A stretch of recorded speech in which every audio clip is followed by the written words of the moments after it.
seorang pemimpin harus punya pemahaman. Jadi pemimpin yang baik perlu mengetahui firman Tuhan, terampil menggunakannya untuk melawan si jahat.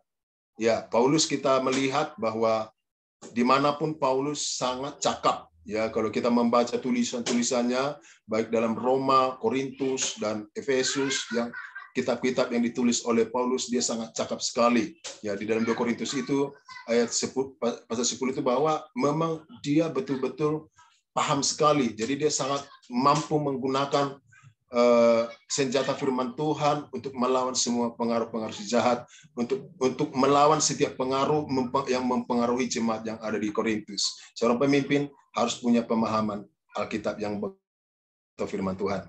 Yang ke-23.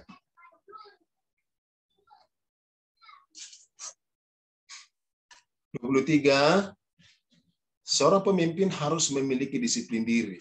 Ya, pemimpin yang nyata dan berpengaruh adalah mereka yang menjadikan diri pada disiplin pribadi dan memanfaatkan bakat mereka sebaik mungkin. Ini Paulus, ya.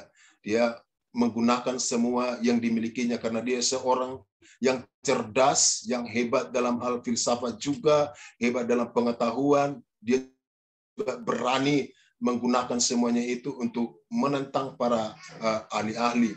Dan di sini kita bisa melihat daftar-daftar daripada kedisiplinan daripada Paulus, ya. Disiplin diri yaitu menata diri, gunakan waktu dengan bijak, cari sesuatu yang membangun jiwa, tidak selalu hiburan, perhatikan hal-hal yang biasa dianggap sepele, menerima tanggung jawab tambahan. Jika sudah dimulai sesuatu, maka wajib dituntaskan. Tepat janji, selalu katakan tidak pada diri sendiri.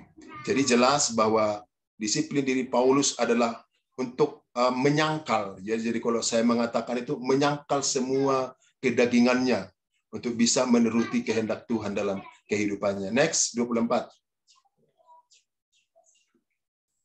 Pemimpin selalu tampil bertenaga. Seorang pemimpin Kristen harus tetap memandang tujuan serta berlari dengan gigih, dengan segenap tenaga, dan bertahan melalui semua kesulitan sedemikian rupa sehingga dia bisa mencapai hadiah.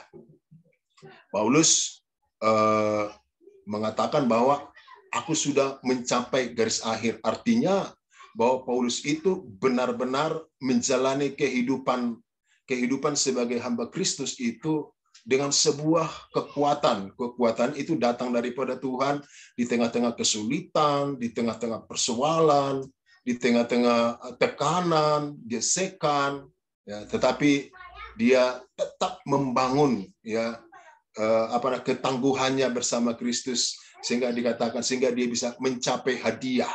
Makanya dikatakan dalam firman Tuhan, aku telah mencapai garis akhir dan telah tersedia mahkota bagiku. Inilah prinsip dimiliki oleh seorang pemimpin, itu selalu tampil bertenaga, ya.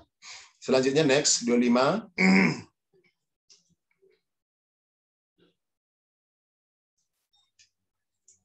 25. Seorang pemimpin tahu cara mendelegasi tugas dengan orang lain.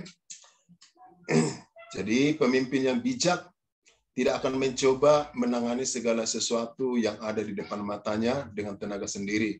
Pimpinan yang baik menuntut untuk membagi tanggung jawab dengan orang lain. Jadi Paulus, karena dia tidak menetap di satu-satu tempat, maka dia akan mendelegasikan tugas-tugas itu kepada orang yang dia lihat cakap, ya. Cakap di dalam hal di sini bukan cakap secara bukan hanya cakap secara manusianya, tapi dalam kerohaniannya. Jadi dia akan mendelegasikan itu dan dia melakukan yang paling penting yang harus dia lakukan. Sementara yang lain itu ada alih tugaskan kepada orang-orang lain. Dengan demikian, ketika dia bisa mendelegasikan tugas kepada orang lain, sesungguhnya juga sedang dia mencetak pemimpin baru. Jadi dengan pendelegasian itu, pekerjaan Tuhan pun akan semakin lebih bagus. Dan bagaimana semuanya itu bisa dilakukan? Paulus mengatakan bahwa Allah kerjakannya bagi kamu. Next terakhir, yang ke-26. Yang ke-26 yaitu yang terakhir, kita perhatikan bahwa di situ dikatakan pemimpin harus menyerupai Kristus. Jadi pemimpin yang diangkat karena pertimbangan bakat semata tidak akan pernah menggulirkan pengaruh yang dahsyat. Jadi prasyarat seorang menjadi pemimpin sejati haruslah menyerupai Kristus. Model teladan yang sempurna dari kepemimpinan sejati adalah Gembala Agung, yaitu Tuhan Yesus. Kita melihat bagaimana Paulus belajar dengan sungguh-sungguh daripada gurunya atau gembalanya atau juru selamatnya atau Tuhannya kepada Yesus. Jadi betul-betul di dalam hidup daripada seorang Rasul Paulus itu adalah Yesus.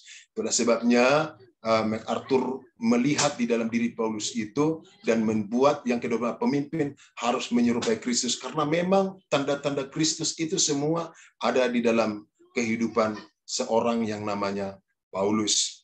Dan kesimpulan daripada ini bahwa kata kunci daripada kepemimpinan integritas ataupun berbagai prinsip-prinsip yang ada di dalam buku John MacArthur ini adalah karakter. Jadi demikian presentasi dari kelompok